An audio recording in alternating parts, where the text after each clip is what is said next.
بلدیہ چورنگی میں ایک دفعہ پھر مست چورنگیاں گھومنے کا عمل جاری ہے، اور اس دفعہ چورنگی بڑی خطرناک حد تک گھومی، اور آج کا دن یقینی طور پر بلدیہ کورنگی کے لیے انتہائی اہم تھا۔ بلدیہ کورنگی کے ساتھ یعنی کورنگی ٹاؤن کے ساتھ ساتھ چاروں ٹاؤن کے لیے۔ اس کی وجہ یہ ہے کہ رحمت اللہ شیخ کی واپسی کا نوٹیفیکیشن کل جاری ہو چکا تھا ٹرانزیکشن آفیسر کی حیثیت سے، اور یقینی طور پر وقاص سومرو کا آرڈر جاری کیا گیا تھا ٹرانزیکشن آفیسر کی حیثیت سے، جنہوں نے واسکٹ پہنی اور چارج سنبھال لیا تھا۔ افسران نے بھی مبارکباد دے ڈالی تھی، لیکن آج انہوں نے اپنی واسکٹ باقاعدہ اتار دی اور جا کے ہینگر میں ٹانگ دی الماری میں۔ کچھ دن بعد نکال لیں گے، اب پتہ نہیں نکلے گی کہ نہیں نکلے گی، لیکن بہرحال اس لیے کہ آج کا دن امپورٹنٹ اس لیے تھا کہ رحمت اللہ شیخ چارج لینے آئے تو ان کو چارج لینے سے منع کر دیا گیا کہ ہم چارج نہیں دے رہے، یعنی کہ چیئرمین کورنگی ٹاؤن نے منع کر دیا کہ ہم چارج نہیں دے رہے، ہمارے پاس ٹرانزیکشن آفیسر موجود ہے، وہی کام کرے گا۔ جبکہ ٹرانزیکشن آفیسر کے دفتر پہ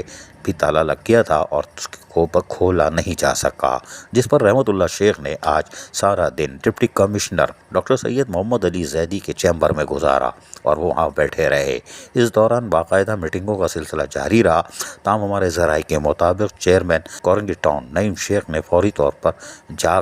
خود جا کر بیرسٹر مرتضیٰ وہاب میئر کراچی کو صورتحال سے آگاہ کر دیا، اور ان کا کہنا تھا کہ پاکستان پیپلز پارٹی کے چیئرمین، وائس چیئرمین، کونسلر، منتخب لوگ سخت پریشان ہیں اور انہوں نے اس معاملے میں حتمی فیصلہ کر لیا ہے۔ اگر ٹرانزیکشن آفیسر رحمت اللہ شیخ رہے تو پھر کچھ بھی ہو سکتا ہے، لیکن اس کے بعد بھی ہنگامی طور پر ملاقاتوں اور میٹنگ کا سلسلہ چل پڑا، جبکہ چیمبر میں جہاں رحمت اللہ شیخ بیٹھے تھے وہاں پر پھر ضلع کورنگی کے صدر پاکستان پیپلز پارٹی کے جاوید شیخ بھی رحمت اللہ شیخ کے ساتھ موجود تھے، اس لیے کہ معاملوں کو افہام تفہیم سے حل کرنے کی کوشش کی جا رہی تھی۔ تاہم 3 بجے کے قریب 3:30 بجے کے قریب پھر باقاعدہ چیئرمین محمد نعیم شیخ بھی باقاعدہ نیچے چلے گئے، جہاں پر انہوں نے چیمبر میں پھر افہام تفہیم کے لیے کوئی راہ نکالنے کی کوشش کی گئی، تاہم آخری اطلاعات تک معاملات طے پا گئے تھے۔ رحمت اللہ شیخ کا دروازہ شاید کھل چکا ہے اور وہ اب ٹرانزیکشن آفیسر کی حیثیت سے بیٹھ جائیں گے، لیکن یہ بات یقینی طور پر آج کا دن کورنگی ٹاؤن اور بلدیہ کورنگی کے لیے بھیانک تھا۔ یہ ایسا کیسے ہو گیا، کیوں ہوا؟ وقاص سومرو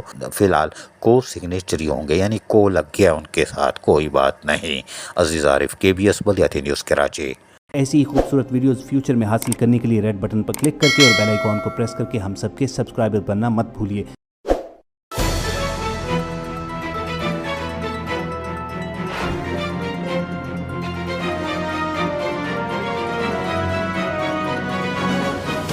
KBS